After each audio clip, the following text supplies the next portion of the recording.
Hey, what is up guys? This is Bullshot, back again with another Call of Duty mobile video. I hope you guys are having a great day as always. So in today's video, I am going to continue the tips and tricks video series, as many of my viewers are eagerly waiting for this type of video.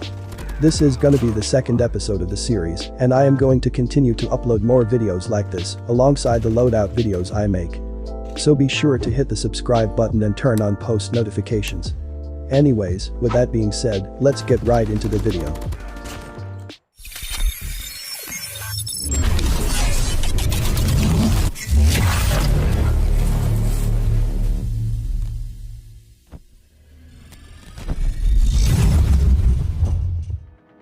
So in today's video, I am gonna be covering from the beginning to the midway of the game. These tactics are mainly focused for solo versus squads matches, but these are also necessary for the normal matches as well. First I am gonna go through some of the basic but important stuff, then eventually I'll get to the late game rules which you need to follow as well. So be sure to watch the entire video without skipping. Trust me, you don't want to miss anything.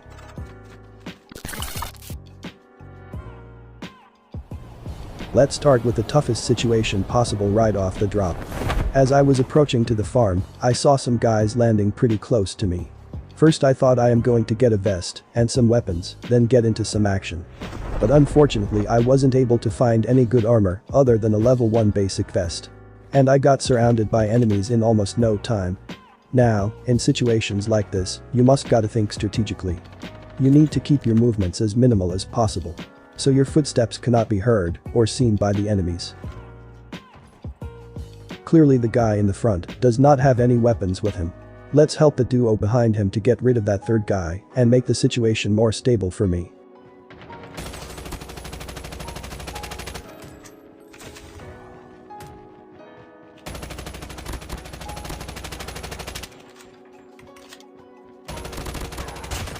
That duo was also gone, and 50% of the threat is neutralized. Now I heard someone getting into this building, but I did not hear him getting out. So I must be pretty careful, because he can have trap masters with him. Pre-aiming has extremely important role for super close range encounters, especially if you have some cover advantage.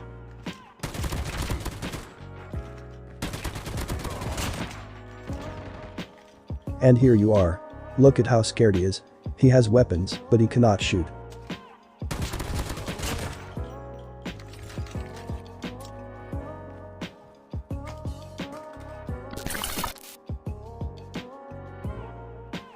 If you want to survive almost every single combat in your games, here is the most important rule of the battleground. You have to understand when you should use the ADS mode and when you need to use the Hipfire. I see most of my teammates die to the enemies just because they are using ADS mode to shoot enemies. In such circumstances, they should use the Hipfire mode. Always remember, if your enemy is located at less than 10 meters of range, you must use the Hipfire instead of using the ADS shooting. This will save your time in up-close encounters by giving you extra mobility. After some practices with these tips, you can most definitely master the hip-firing mode.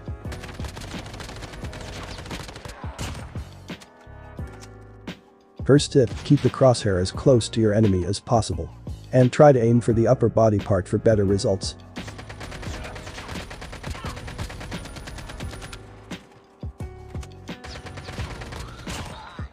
Second tip, always use your joystick to move your aim/crosshair instead of using the right side of the screen. This will give you better control at 5 to 10 meters range combats. And third, and the most important tip, when you start to shoot, do a slide jump at the beginning to avoid getting hit by enemy bullets. Here are some advanced wiping using the Hipfire.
Look at this dude. Never drop shot someone in such close distance. If I just move left or right, he'll have a hard time hitting those bullets at me.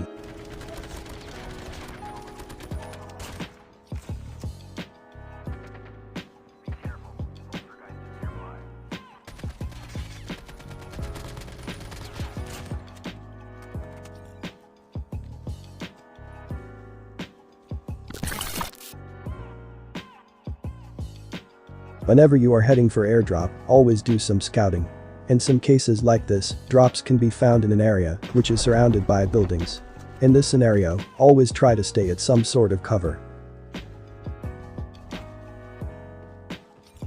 I am using the airdrop crate as a cover.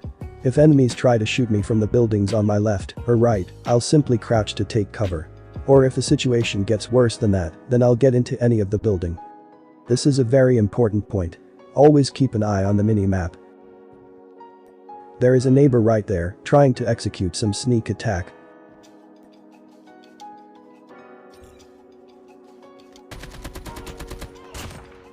At this point, I got what I wanted. Now I just need to change my position and wait for his teammates to approach. Well, there is one of his teammate. Let's take him out quickly.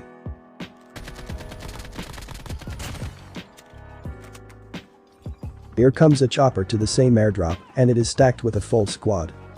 Now at this point, I know 3 of them have jumped off, and 1 has landed a little bit far. I gotta get high ground fast.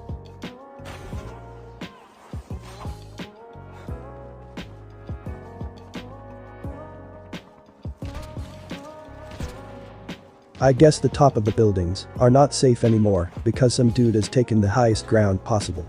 And that dude has an Arctic 50 in his hand. At this moment, my only way to survive and to kill that full squad is by using this buildings as covers.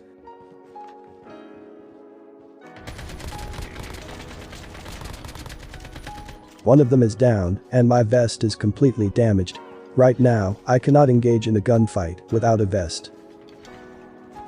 There is that guy I just knocked right now.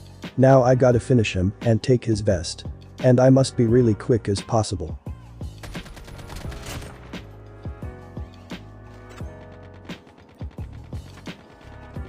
Perfect.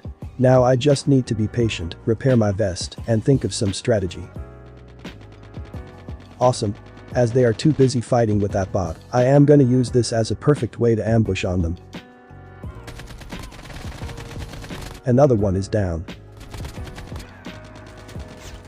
Always remember, Hipfire is the only way to go for close range encounters, like on this gentleman right here. As 2 of the teammates are down and 1 is gone, the 4th guy must be scared to death. Let's go finish the business. He is too busy reviving. And just like that, all cleared.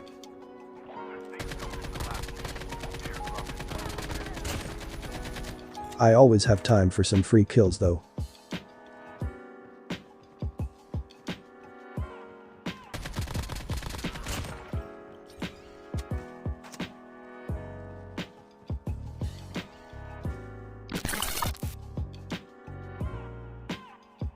There are some necessary things you gotta keep in mind if you play solo versus squad only, or even if you play solo versus duo matches. One of them is keeping track of enemy HP and the approximate locations of every members of that squad. This is called advanced scouting. As an advantage, whenever you knock someone, you can get as much close to them as you can without letting them know. And you can take out enemies one by one until the squad is finished. Ninja and Trickster are the best class for this specific style of playing. Although Ninja has the ability to give you higher ground whenever you need. And there is nothing more important than higher ground in this game. So here are the main key things from today's video, which will be helpful for you if you play solo versus squads matches. Keep it stealthy. Improve your hip fire. Slide and jump are very necessary. Use the covers properly. Know your enemy positions. And execute a clean ambush attack. Next video will be focused on open ground survival and aiming improvement at the long range. Also, more new custom loadouts are on the way. Now, if you find today's video useful, then be sure to drop a like and share with your teammates. Also, subscribe to my channel if you are new here. Anyways, that's it for today's video. I'll see you at the next one. Till then, take care. Peace.